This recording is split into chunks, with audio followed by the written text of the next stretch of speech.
Okay. So, Quadcom napaikot ni Trillanes sa PRRD bank account. Yung AMLAC po nagsabi na hindi po sa kanila galing yung pinakita ni Trillanes na bank account ni PRRD. Kung hindi sa kanila, kanino galing? Ngayon, uh, si BP Sara po, si Gadon, ipapa-impeach daw lahat ng Supreme Court Justice pag hindi na disbar si BP Sara. Alam niyo, takot na takot po sila. Maski si Trillanes. Pag may nangyari daw, nakikita ko eh. Pag may nangyari kay BP Sara, ay kay BBM, ang presidente natin si BP Sara. Alam niyo, takot na takot sila kay BP Sara. Pati lahat ng congressman na yan. Alam nila eh. Baka may mangyari. Hindi naman, kahit natural cause, di ba? O, pwede naman yun eh. Tsaka, alam nyo, pag nakita na po ng mga tao yan, talagang kukwestiyonin ka na eh. Bakit ayaw mo magpa-drug test, ayaw mo mag-hair follicle test, di ba? Nagko-question na po yung mga tao eh. Tapos si ano rin po, pumapalag na po no yung mga Philippine Chambers of Commerce. Mga samahan po ba ng mga kasi itong mga politiko natin mag-all out, nag-all out war po eh laban kay BP Sara eh, no? Lalo na po yung mga congressman. All out war na sila ngayon. Eh yan po, may mga pera lahat yan. Ang problema, di ba? Ang nawawasak po ayon kay Lacson. Kasi miyembro ng Philippine Chambers, yung samahan po ng mga negosyante. Yun ang inaaray nila. Yung lahat ng possible investor sa Pilipinas, malabo pong pumasok pag nakikita yung away na yan ng President at Vice President. At hindi po simpleng si Vice President Sara Duterte po, no?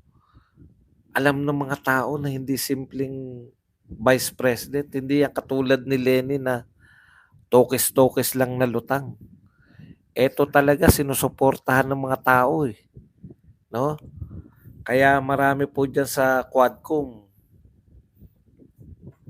Marami diyan sa Quadcom o sa mga congressman na kitang-kita, hindi lang sa Quadcom pati yung anong tawag doon sa yung Committee on Good Governance. Karamihan diyan baka matalo sa eleksyon eh. Okay.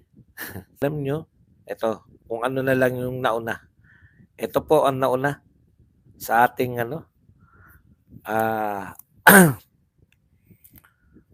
galit na naman po si Gadon, no? Nag-file po siya ng disbarment case ngayong umaga dito kay BP Sara pero nagwawala po sa labas.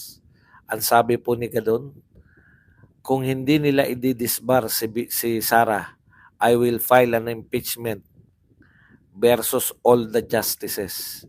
Grabe. Ang lupit mo talaga, Gadon. Alam mo si Gadon, no? Yung parang spoiled na kung anong gusto.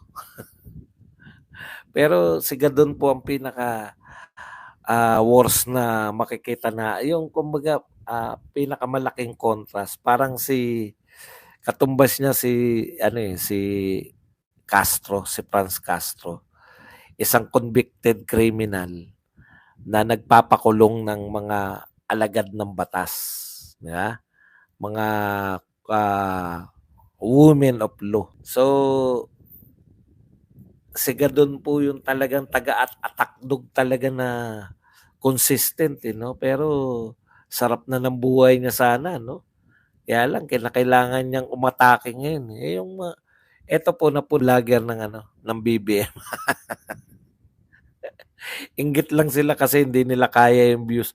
Ako okay lang kasi hindi naman talaga sanay yung mga tao. Wala kasi akong ginagawa doon. Pag naroon kasi ko, nag-i-enjoy din ako eh. Nakikiusap-usap lang ako sa mga tao. Okay. Ito naman po, no, iwanan natin si Gadon. Parang wambo na si Gadon. May nagtanong po kanina sa press con ni BP Sara. Taga-Rappler pala 'yon, no. Kasi tinanong ano po masasabi niyo tungkol po sa eto po, pakinggan natin 1 minuto lang naman 'to. Sir Bonds Magsubol of Raptor pala po. He's asking for your reaction based on a BBM COA joint circular. OVP and DepEd po violated a rule on confidential funds that you allowed. Okay. So, nagtatanong yung isang reporter na meron pong taga-Rappler na reporter na nagsabi na binabiolate daw ng OBP. Ayon dun sa reporter ng Rappler, yung joint circular, etc. ng DBM at COA. Sabi ni BP Sara,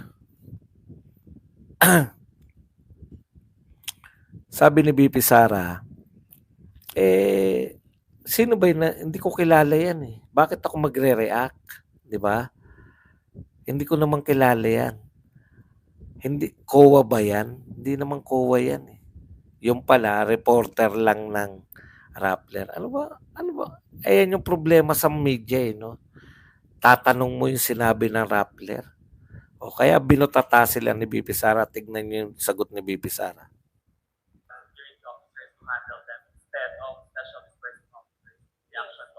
No, I will not comment on the assessment of the diba? No, I will not comment on the assessment. Kung ang nagsasabi lang kung sinong tao at hindi taga-COA, bakit magko-comment si BP Sara? Kahit nga congressman eh. Hindi naman sila COA. COA lang. Paulit-ulit na rito, COA lang ang pwede magsabi na may anomalya sa paggamit ng o yung dun. Kasi ngayon yan na yung sinasabi nila eh, no? Yan na yung sinasabi nila na yung disbursement officer binigay sa security officer, may paglabag daw doon. Sino may sabi may paglabag? Confidential fund yung pinag-uusapan. Sino may sabi may paglabag? Yung pala reporter lang na Rappler. Bakit nga naman magko-comment? Ang talas po ni BP Sara ngayong mga panahon na to. Abogadong-abogado po, gamit na gamit niya yung pagiging abogado niya. Meron lang akong natutuwa na nabanggit ni BP Sara. Hindi ko alam kung sinasarcastic niya si Tatay Digong o totohanan o natutuwa siya eh. Kasi imbis na daw suportahan siya, sabi daw sa kanya, kaya yan ni Inday Sara. Imbis daw nasabihin sa kanya ni PRD, kailangan mo ba ng mga abogado? Kailangan mo ba ng tulong? minsan di mo rin maintindihan si BP Sara. Pag aalokin ng tulong niya ng mga kapatid, sasabihin, kaya ko na to. Pag hindi nag-aalok ng tulong, sasabihin, punta tayo rito kay Grace po. Ito talaga si Grace po. Last na to dapat na senador eh. Last termer na siya, di ba? Pag natin boto to, sabi niya, bakit daw hindi tinaasan ng Senado yung budget ng OBP? Ito ang sagot. Wala namang formal request ang OBP na taasan ng budget.